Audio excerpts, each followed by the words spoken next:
भगवद गीता में भगवान ने कहा, अर्जुन मैंने एक चक्र बना दिया सृष्टि का पार्थ, जो इसके अनुसार चलेगा वो शांति से रहेगा। कि भाई सब कुछ हो तो शांति के लिए रहा है, लेकिन सब कुछ हो जाता है जिसके लिए सब कुछ हो रहा है वो है ही नहीं, तो फिर कर क्या रहे हो अभी। पर आजकल जैसे जैसे लोग पढ़ाई में आगे होते जा रहे हैं वैसे वैसे आपको नहीं लगता कि वो स्पिरिचुअलिटी से दूर हो रहे हैं? दूसरों को देख के अपने आप को बस वो एबिलिटी हो ना हो, लेकिन अपने आप को शो ऑफ करना, वो एक नेचर बनती चली जा रही है।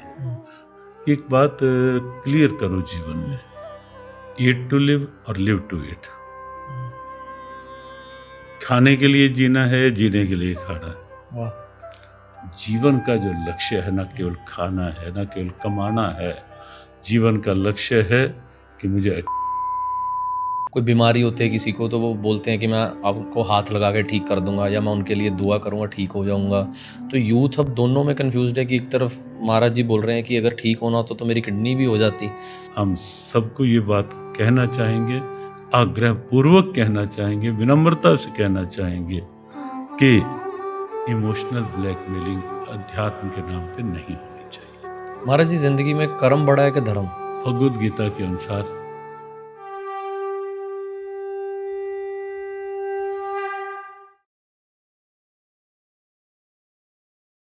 सत श्री अकाल, नमस्कार। एक बार फिर स्वागत है आपके अपने एक टॉक शो के ऊपर। आज जो शख्सियत के साथ मैं पॉडकास्ट करने जा रहा हूँ मेरे लिए बहुत मुश्किल है क्योंकि थोड़ा नर्वस भी हूँ मैं और थोड़ा हिंदी में भी हाथ टाइट है, पर फिर भी महाराज जी आपका स्वागत है जी। कैसे हो आप? भगवान की कृपा।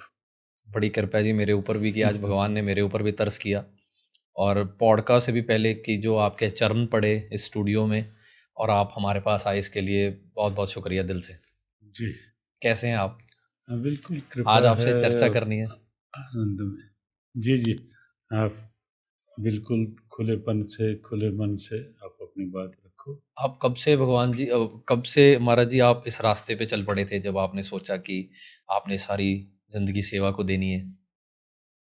एक्चुअली हमें लगता है कि 1978 78 में एमए का लास्ट एग्ज़ाम था और उसके बाद ये डिसीजन हो गया कि जीवन को थोड़ा अलग ढंग से आगे बढ़ाना है। एक वो ट्रैक नहीं जो आम लोग चल रहे हैं, तो उससे थोड़ा अलग। और अलग की जब बात आई तो हमें लगा कि अलग तो अध्यात्म से, स्पिरिचुअलिटी से जुड़ के ही कुछ एक व्यापक बड़ी सोच के साथ आगे बढ़ा जा सकता। वही भाव था जो आगे प्रभु की कृपा होती गई।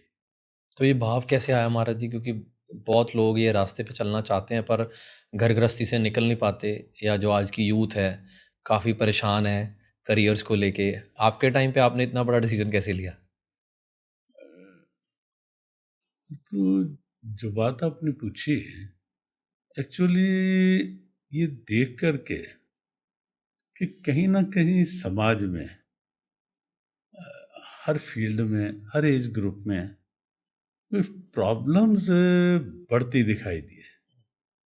सब कुछ होता है लेकिन पीस ऑफ माइंड नहीं है, मन की शांति नहीं है। तो हमें लगा कि भाई सब कुछ हो तो शांति के लिए रहा है, लेकिन सब कुछ हो जाता है जिसके लिए सब कुछ हो रहा है वो है ही नहीं। बिल्कुल। तो फिर कर क्या रहे हो अभी, किसके लिए कर रहे हो? तो इसका जो उत्तर ढूंढते ढूंढते फिर हमें एक गुरु की शरण मिली। तो जब उनके पास गए, उनको सुना, उनके जीवन को देखा, तो हमें लगा कि नहीं, शांति का रास्ता ये है। और फिर ये भी लगा कि आपकी अपनी भूख नहीं मिटी हुई तो आप दूसरे की भूख कैसे मिटाओगे। लगा कि मेरे पास ही शांति नहीं है तो मैं दूसरे के लिए शांति के कैसे इंस्पायर कर पाऊंगा या कैसे किसी को शांति दे पाऊंगा। तो तब हमें गुरु की शरण में आके लगा। भगवद गीता हाथ में आई गुरुदेव के माध्यम से, और गीता को साथ लेके मानसिक शांति भी, और कैसे शांत रहा जा सके और कैसे शांत रखा जा सके, उस लक्ष्य को लेके फिर जीवन यात्रा उसके बाद आगे बढ़ती रही। तो महाराज जी, जैसे आपने बताया कि आपने एमए के लास्ट एग्ज़ाम में ये रास्ता चुन लिया, पर आजकल जैसे जैसे लोग पढ़ाई में आगे होते जा रहे हैं, वैसे वैसे आपको नहीं लगता कि वो स्पिरिचुअलिटी से दूर हो रहे हैं, सवाल कर रहे हैं, परेशान हैं? देखो अनमोल भाई, हमें लगता है कि सवाल करना बुरी बात नहीं है, सवाल करना अच्छी बात है, लेकिन कभी कभी ऐसा भी होना चाहिए कि हम अपने आप से सवाल करें कि मैं जो जी रहा हूँ ठीक जी रहा हूँ क्या? मेरा जीवन किसके लिए है? मैं क्यों जी रहा हूँ? किसके लिए जी रहा हूँ? क्या केवल परेशान रहने और दूसरों को परेशान करने के लिए जी रहा हूँ? और अगर यही लक्ष्य है तो फिर ये भी सोचना चाहिए कि भगवान ने 84 लाख योनियों में मुझे सबसे अच्छी योनि बना के भेजा है, क्या इसीलिए भेजा है भगवान ने?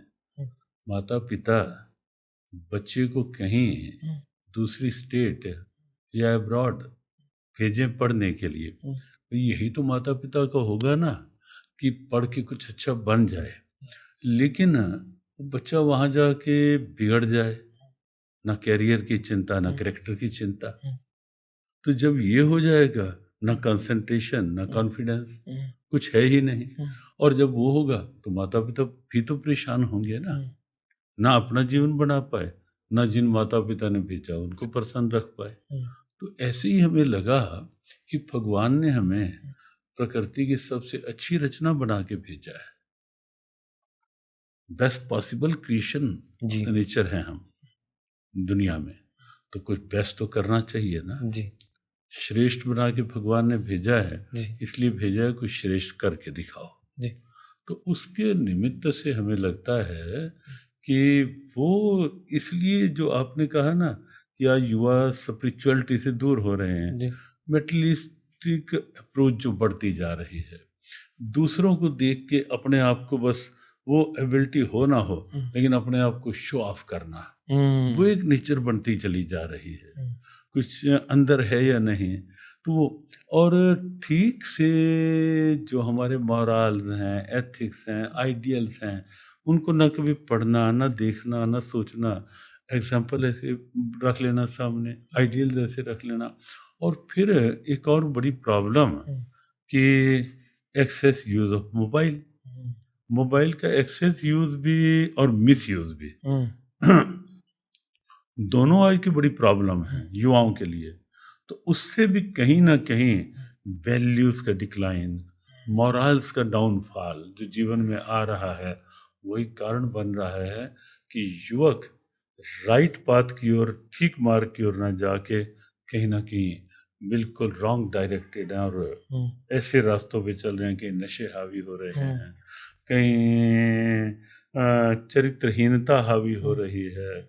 तो बचने का साधन हमें एक ही लगा, वो है भगवत गीता। तो गीता के साथ जुड़े युवक, और हमारा प्रयास भी यही है कि विशेष रूप से युवा गीता से जुड़े। और गीता से आप जुड़ेंगे तो आप पाएंगे गीता केवल हमारा रिलीजियस फेथ का शास्त्र नहीं है। हम आपको भी और आपके माध्यम से सभी जो लिसनर्स हैं उनको भी स्पष्ट कर दें कि भगवत गीता केवल हमारा स्पिरिचुअल फेथ, रिलीजियस फेथ का ही ग्रंथ नहीं, ठीक है वो हमारा एक एस्पेक्ट है, हमारी धार्मिक आस्था है ही, लेकिन Bhagavad Gita way of life है। भगवत गीता में वैल्यूज हैं, आइडियल्स हैं, मॉरल्स हैं। भगवत गीता में आपको मिलेगा कि कैसे आप अंदर की एनर्जी को कैसे पॉजिटिव, क्रिएटिव, कंस्ट्रक्टिव रूप दे पाए, और ये चेतना आपको मिलेगी। और भगवत गीता कैरियर के साथ साथ करैक्टर की बात करती है कि आप केवल कैरियर आपका उतने तक ना समझें कि मैं कितना कमा पा रहा हूँ, वही आपका कैरियर नहीं। आपका कैरियर आपके करैक्टर के साथ बनेगा, आपका कैरियर आपके कॉन्फिडेंस के साथ बनेगा। तो गीता उस ढंग का बेस देती है युवाओं को। महाराज जी, जैसे आपने बताया कि कभी खुद से बैठ के भी सवाल पूछो कि क्यों आए हो, क्या कर रहे हो, तो ये सवाल अक्सर दिमाग में आते हैं। तो मैं आपसे चाहता हूँ कि आप मार्गदर्शन करें कि इस सवालों के जवाब क्या हैं, क्योंकि अंदर से कोई आवाज़ आती नहीं कई बार, पर सवाल ज़रूर आते हैं कि क्या जो हम कर रहे हैं ज़िंदगी में वो ठीक कर रहे हैं, जैसे आपके थॉट आया था जब आप एमए कर रहे थे कि सब जो कर रहे हैं मुझे वो नहीं करना है, तो आजकल के अगर युवा में ये दिमाग में सवाल आ रहा है कि जो हम कर रहे हैं उससे निकलें कैसे, या कुछ लोग कहते हैं कि घर की मजबूरियों में फंस गए, टाइम नहीं मिलता लोगों को, उनको आप कैसे गाइड करेंगे? देखो, सबसे पहली बात तो ये है कि ये क्वेश्चन जो है कि मैं क्यों आया हूँ, मेरा लक्ष्य क्या है, what is the aim of my life, ये एक आम क्वेश्चन जी। है। हमें लगता है, और हमारे गुरुजी भी कहा करते थे, एक बात सोचो कि हम पढ़ते हैं कमाने के लिए, टू अर्न द मनी, अच्छी कमाई हो, कुछ अच्छा पढ़े। जी। कमाते हैं खाने के लिए कि मैं भी अच्छा खाता पीता वो बनूं। जी। खाते हैं जीने के लिए, जी। जीवन के लिए।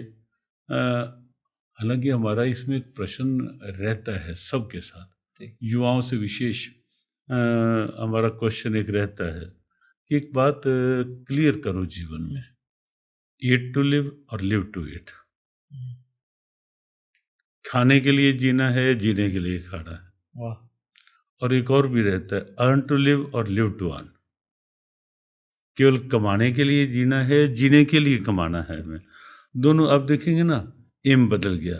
जी। अगर ये होगा कि ईट टू लिव, तब लक्ष्य टू ईट रह जाएगा, खाना खाओ पियो ऐश करो, बस वो लक्ष्य रह जाएगा। हालांकि वो लक्ष्य कभी भी आपको जीवन के अच्छी अचीवमेंट्स की ओर नहीं ले जा सकता। जी।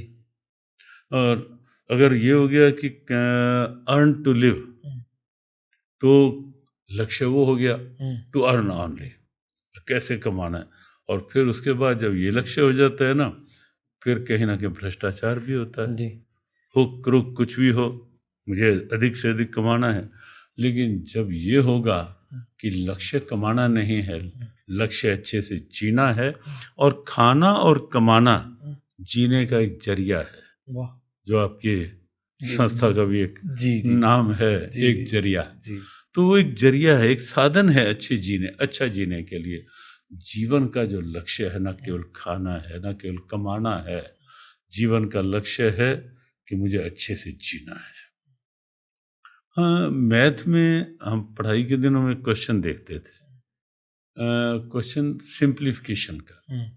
उसमें शायद आपको भी ध्यान होगा, हमारे टाइम में खूब चलता था वो। उसमें कहीं प्लस, कहीं माइनस, कहीं इनटू, कहीं डिवीजन, वो चलता रहता था। जी महाराज। एक इक्वेशन के बाद। तो उस क्वेश्चन के साथ एक जो एक्चुअल स्थिति होती थी वो ये कि अगर तो प्लस माइनस इनटू डिवीजन करते करते उसकी जो इक्वेशन है वो मिनिमाइज होती जाए, कम होती जाए, होते होते अंत में उत्तर उसका होता था 1, या किसी किसी में 0। सब इक्वेशन सॉल्व। अगर तो वो हो रहा है तो समझो फॉर्मूला ठीक है। और अगर मान लो वो नहीं हो रहा, वो प्लस माइनस करते करते जो आपकी एक्चुअल इक्वेशन है वो और बढ़ती जा रही है, तो समझ लो कहीं ना कहीं फार्मूला गलत लगा है बीच में। जीवन में भी यही है। अगर सब कुछ करते हुए आपके पास शांति है, आपके अंदर कुछ अच्छे विचार अंदर से उठ रहे हैं, कुछ सद्भावनाएं जग रही हैं, कुछ सत्प्रेरणाएं जग रही हैं, तो समझो कि जीवन के ठीक लक्ष्य की ओर आप बढ़ रहे हैं। और अगर चिंताएं बढ़ रही हैं, टेंशन्स बढ़ रही हैं, स्ट्रेस बढ़ रहे हैं, अगर सब कुछ करते हुए, सब कुछ होते हुए भी आप दिन प्रतिदिन रोज रात को सोते हैं ओवर थिंकिंग में, नेगेटिव थिंकिंग में, स्ट्रेस लेकर के, तो समझ लो कहीं ना कहीं हम फॉर्मूला जीवन जीने का ठीक नहीं प्रयोग कर रहे हैं। क्योंकि जीवन अशांति के लिए नहीं है, जीवन व्यसनों के लिए नहीं है। जीवन अनमोल जी, ये जीवन बहुत अनमोल है, बहुत अनमोल है। संसार की कोई भी दौलत जीवन तो क्या, जीवन का एक श्वास भी नहीं दे सकती, एक श्वास नहीं बढ़ा सकते। और ये बात पूरे विश्व ने कोविड के टाइम में महसूस की। थोड़ी थोड़ी ऑक्सीजन मीन्स प्राणवायु जी। के लिए तरसते लोग चले गए, तिजोरियां धरी रही, जी। चले गए लोग। तो संसार की कोई दौलत आपका एक श्वास नहीं बढ़ा सकती। आप चाहें कि समय या श्वास आप संसार की दौलत से खरीद लें, वो नहीं संभव। तो जीवन बहुत अनमोल है, उसको अनमोल ढंग से जियो, कुछ अनमोल करके जियो जी कुछ अनमोल पा के जियो जी और कुछ अनमोल समाज को दे के जियो, क्योंकि जीवन अनमोल है। तो जी लक्ष्य एक ऐसा लेके चलना चाहिए जीवन। जो महाराज जी यूथ अपने करियर को लेके सारा दिन ओवर थिंकिंग में, कॉम्पिटिटिव वर्ल्ड है, आप देख रहे हो समाज में आर्टिफिशियल इंटेलिजेंस का ज़माना है, एक से एक बच्चा जा रहा है, तो वो कंपटीशन को कैसे हैंडल करे बच्चा? देखो, प्रॉब्लम ही आजकल यही है कि जो आर्टिफिशियलिटी बढ़ रही है, एक तो नेचर के साथ जीने की आदत कम हो गई और नेचुरली जीने की आदत कम हो गई। दोनों बातें हैं। एक टाइम होता था कि जब मकान बनते थे तो ये देखा जाता था कि क्रॉस वेंटिलेशन कैसे बने रहे, कि बाहर की हवा जरूर अंदर आती रहे। और आज जब मकान बनते हैं तो ये देखा जाता है कि कोई होल, कोई छोटा भी सुराख रह ना जाए कि बाहर की हवा अंदर एंटर कर जाए। नेचुरल नहीं है वे ऑफ लाइफ। हमने नेचर के साथ प्रकृति को समझना छोड़ दिया, प्रकृति के साथ जीना छोड़ दिया। एक हर चीज में, विचारों में आर्टिफिशियलिटी, बनावट, दिखावट, सजावट, और फिर जब यही होगा सब तो उसका परिणाम होगा गिरावट, जो आज दिख रहा है। और वो गिरावट हर तरह से अब देखते हैं। ठीक है, हम उसे विकास नहीं मान सकते कि हमारी कोठी कितनी बड़ी है, हमारी कार कितनी बड़ी है, उसे अब एक्चुअल विकास नहीं कह सकते। आपके अंदर की स्थिति क्या है, आप अंदर से कितने बड़े हैं। और इसीलिए भारत के ऋषियों ने सिंपल लिविंग, हाई थिंकिंग को वो दिया। आपके विचार बड़े हैं तो आप बड़े हैं जी। और भारत वो देश है जहाँ केवल ऊंचे पद से किसी का बड़प्पन नहीं आंका गया, ऊंचे विचारों से बड़प्पन आंका गया। तो आर्टिफिशियल जो ये आजकल आर्टिफिशियल इंटेलिजेंस और कई तरह की आर्टिफिशियलिटी जा रही, हम कहते हैं कि ये सब अच्छा होता है अगर इसका परिणाम अच्छा होता। किसी भी चीज को अगर विवेक किसी का भी जागा हुआ है और विवेक के तराजू पे तोल के देखें तो उस बात को समझना पड़ेगा कि किसी भी चीज को उसके परिणाम से आंका जाना चाहिए। मैं जो कर रहा हूं, what would be the consequences, परिणाम क्या होगा उसका। अगर नशा कर रहा हूं, परिणाम क्या होगा। अगर मैं आर्टिफिशियलिटी की ओर बढ़ रहा हूं, क्या परिणाम अच्छे हो रहे हैं विश्व में।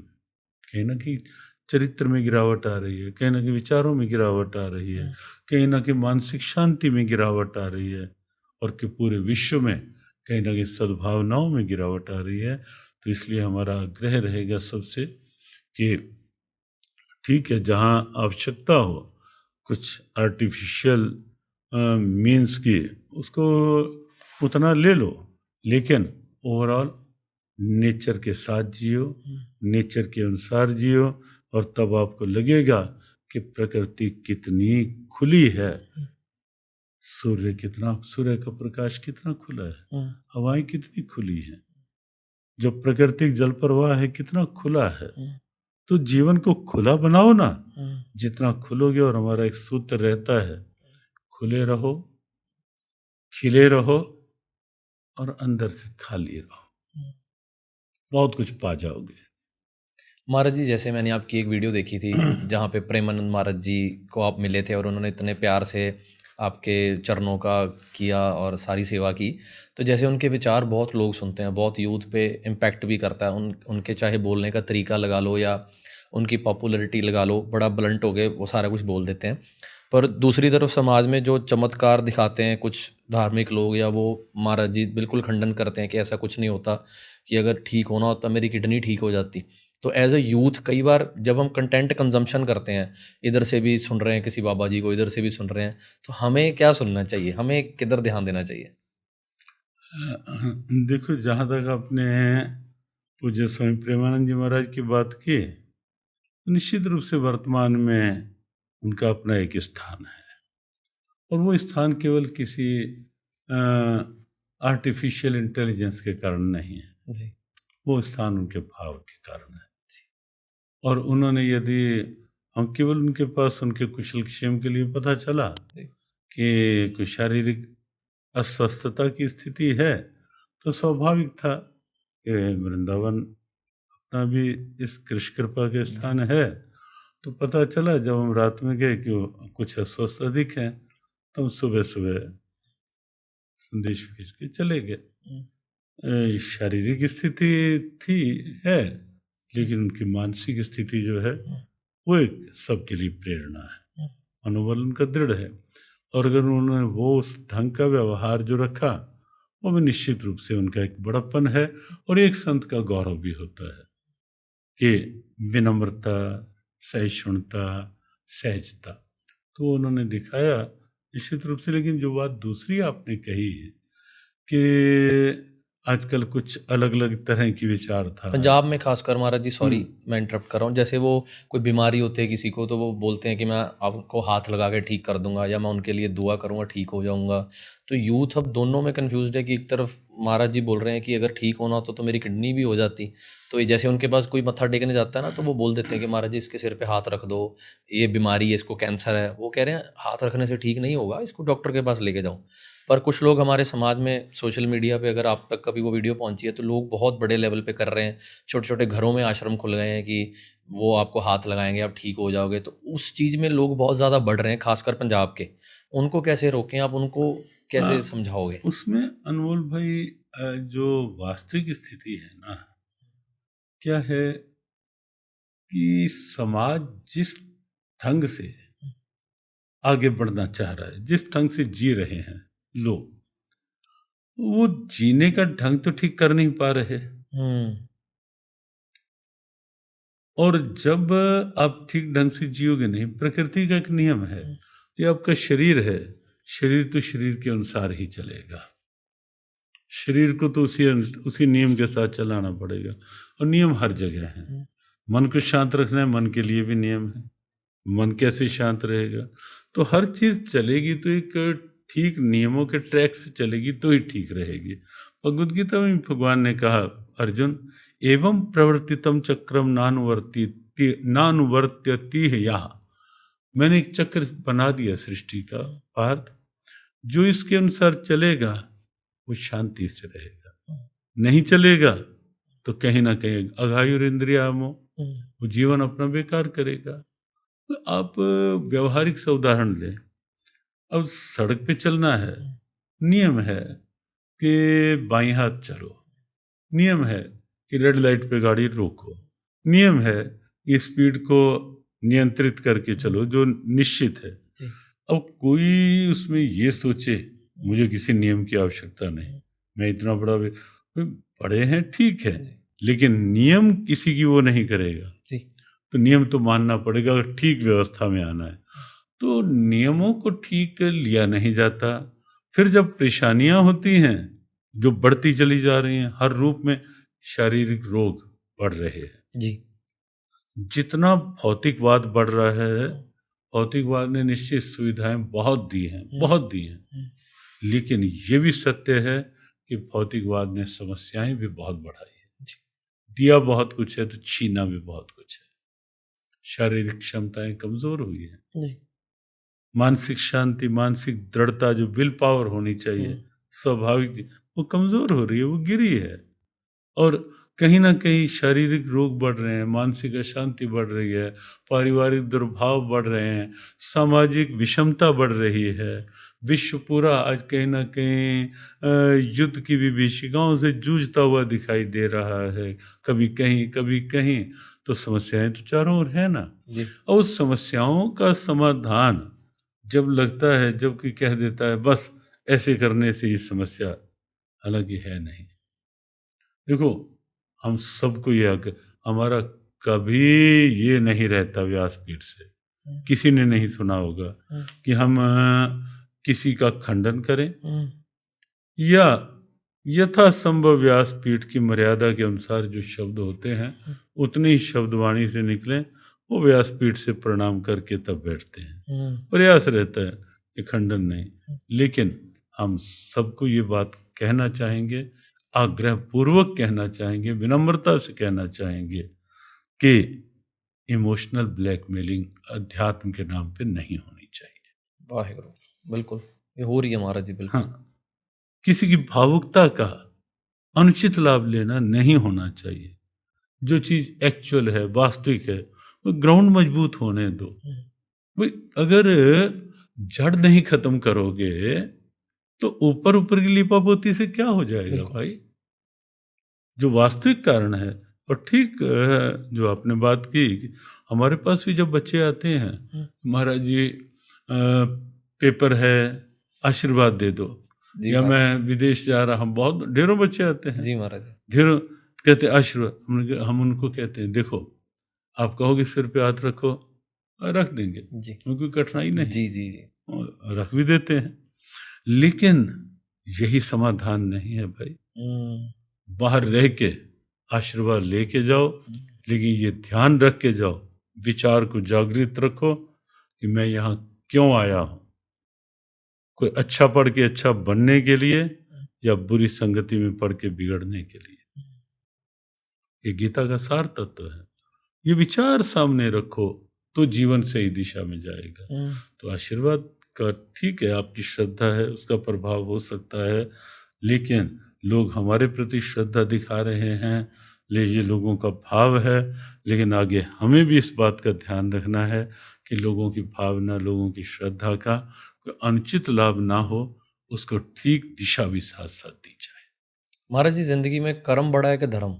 अगर कोई इंसान अच्छे कर्म कर रहा है, भक्ति नहीं कर पा रहा है भगवान की, या बैठ के कभी भी उसको ध्यान नहीं लग रहा उसका भक्ति में, पर कर्म अच्छे कर रहा है, सारा दिन लोगों की सेवा कर रहा है, तो उसका होगा आगे?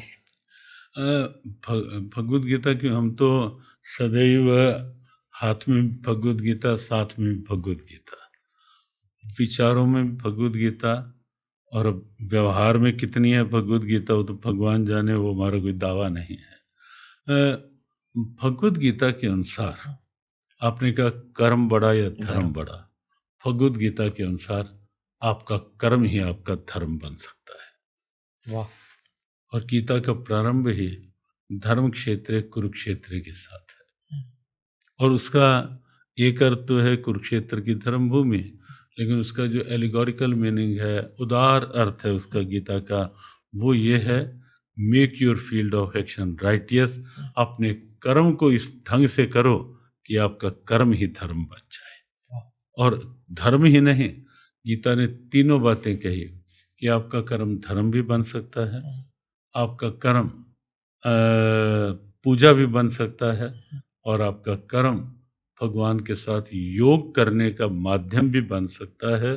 लेकिन बात एक ही है कि कर्म करते हुए अहम को बीच में ना आने दो। मैं कर रहा हूं वो नहीं, अपने आप को एक जरिया मानो।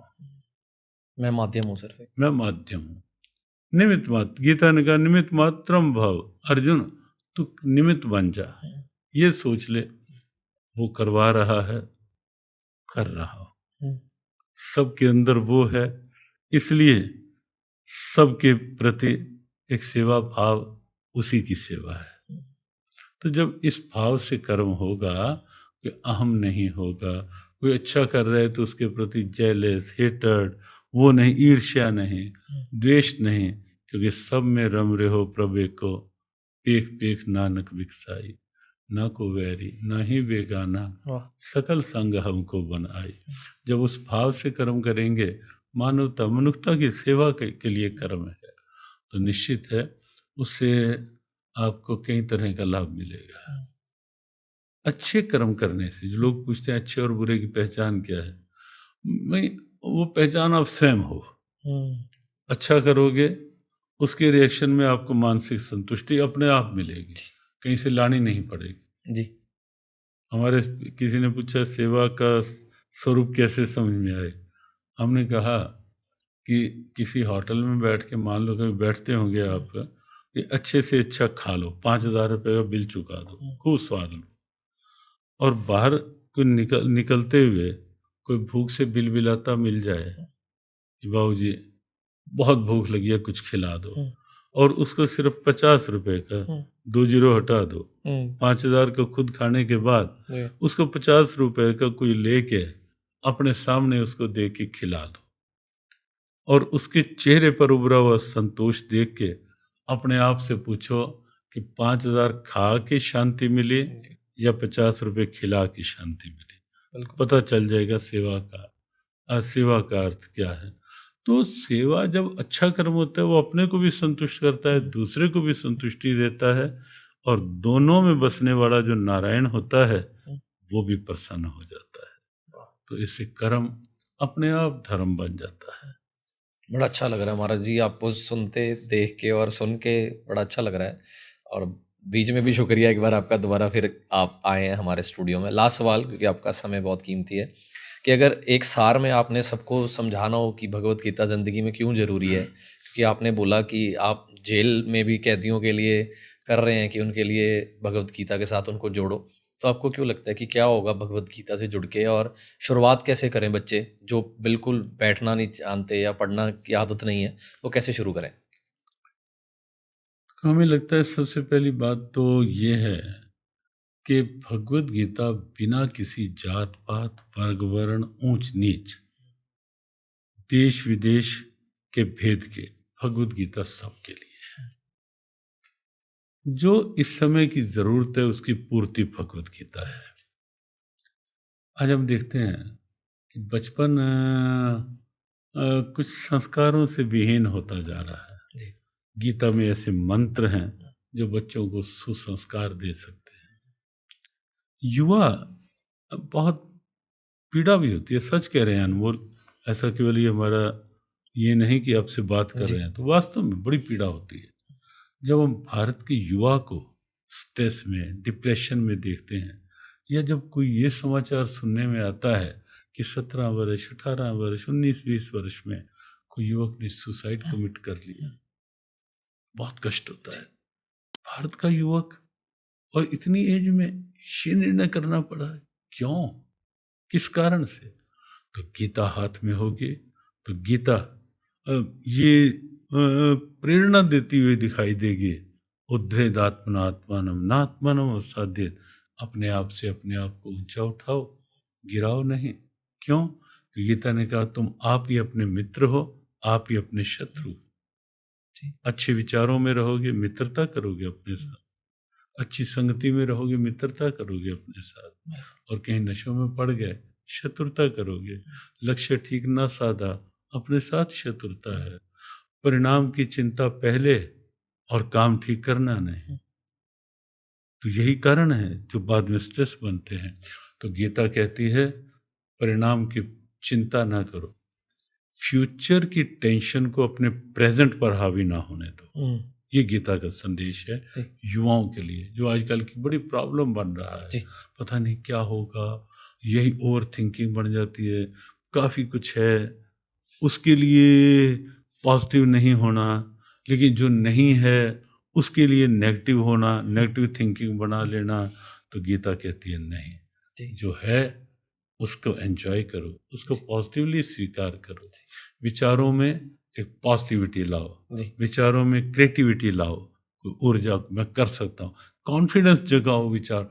भगवत गीता का बहुत बड़ा मंत्र है कि जीवन को आत्मविश्वास के साथ जियो, कॉन्फिडेंस के साथ जियो, कमजोर होके नहीं जियो, क्षुद्रम हृदय दौर्बल्य। तो ये युवाओं के लिए इस ढंग के गीता के उपदेश है।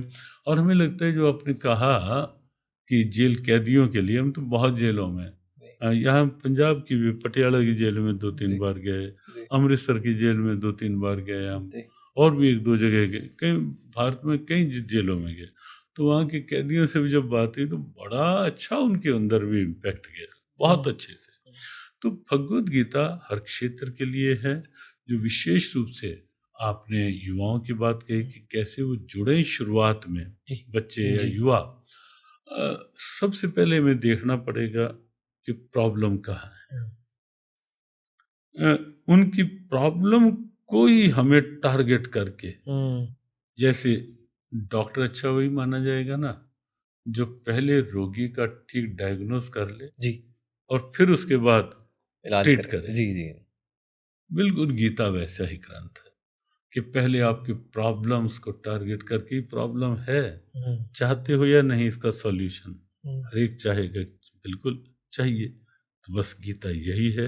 और जब युवाओं को युवाओं के अनुसार बताया जाएगा, जैसे हमने एक सूत्र दिया कि जहाँ भी हो ये ध्यान रखो, मैं यहाँ क्यों हूँ, मेरा कर्तव्य क्या है, मुझे कुछ बनना है या बिगड़ना है, ऊंचा उठना है या गिरना है, तो पहले डिसाइड करो। और जब ऐसा विचार आएगा तो गीता आपकी गाइड भी बनेगी और गीता आपकी बेस्ट फ्रेंड के रूप में भी आपका साथ निभाएगी। बहुत बहुत शुक्रिया महाराज जी। वैसे मन तो नहीं भर रहा है मेरा, आपसे ऐसे मन कर रहा है जैसे सुनते ही जाएं, पर समय की आपकी इजाज़त नहीं है, तो इसलिए यहीं पर हम समाप्त करते हैं। तो बहुत बहुत शुक्रिया, आप हमारे शो पर आए और आपने हमारे यहाँ चरण डाले। और मैं भी प्रार्थना करूँगा भगवान के आगे कि आपको अच्छी तंदुरुस्ती और आप ऐसे ही लोगों को भगवत गीता के साथ जोड़ते रहें और मार्गदर्शन करते रहें। और मेरी हिंदी के लिए माफ़ी। नहीं, बहुत अच्छा, अपने अच्छी हिंदी भी अच्छी थी, भाव भी अच्छा था, और साथ साथ जिस ढंग से आपका जो प्रयास है और प्रयास को भी आपने एक जरिया बनाया है, जी महाराज, वो हमें बहुत प्रसन्नता है। हमें यही लगता है कि सेवा हो, लेकिन एक जरिया बन करके वाह उसके हाथों की जी, कठपुतली में वो करवा रहा है, जी महाराज, तो हो रहा है। और एक छोटी सी बात और कहेंगे आपके लिए और आपकी संस्था से जुड़े हुए जी, देश विदेश में जी, जो भी लोग सेवा भाव से जुड़े हैं या श्रोता के रूप में जुड़े हैं, उन सब के लिए कि यदि कुछ अच्छा हमारे से हो रहा है, इसे अपना सौभाग्य माने, वाह, कहीं अहम न जगे, और ये माने कि संसार की इतनी बड़ी भीड़ में भगवान ने मुझे चुना है अपने बंदों की, अपने जीवों की सेवा के लिए वाह, या जीवन में कुछ अच्छा करने के लिए। और हमारी भी यही शुभकामनाएं, जो भगवान ने आपका चुनाव किया है इस सेवा सद्भाव के जी। लिए, आपके माध्यम से सेवा होती रहे और सबका सद्भाव आपके इस भाव के साथ जुड़ा रहे। शुक्रिया महाराज जी। हमें भी लगता है कि भगवान ने हमारे पे तरस ही किया है। जब शीशे में खड़े होकर खुद को देखते हैं तो कुछ काबिलियत तो नज़र नहीं आती, पर वही भगवान की कृपा, तरस किया उन्होंने। शुक्रिया महाराज जी, थैंक यू बहुत सो बहुत मच।